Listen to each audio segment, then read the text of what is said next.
Bishop harga abasiza n'abakazi abaryo maka buriyo busabe byo mu service eriye yahwire ukabagambira ngwenki tindabagambire ngo ari habo gafira bwo kugona ko musheje Bishop buriya tibaracurire gisha no kibagarukiremo Bishop.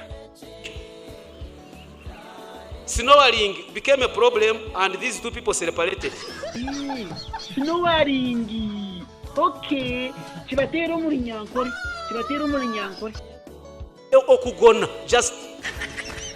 Konka Bishop kanindira ngo kugona scientifically and biologically. And biologically and scientifically ejo ni kibaho. Konka Bishop omukazi yakuza kushikafta. Niwo mushigana nagona munonga nikiba kirengire. Konka this man kudu kugona no wa muhanda muhurira. Jamao.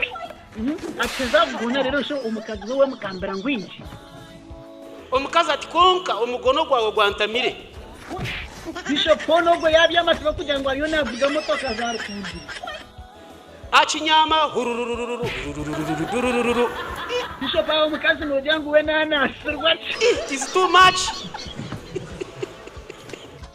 Bishop rero cyakora no jangu mukazi akakora kimbwe. Akaremwa kwemera kugona Snoring became a problem. Bishop amakagiti na bene gaba ho bembabazi. Mukama si mwene gaba habwe ngiraki? Habwe imbabazi Bishop. Owashobize noha n'umusheija n'umukazi. Kandi aho Bishop tinkumanya sami tumuza bakuristayo. Omukazi rero amakagambare mwa kugona ko mushizi. Mukazi akaremwa kwetegereza ngwekine cyo buhangwa. Omushija ati wakiresire ati akomebye yata.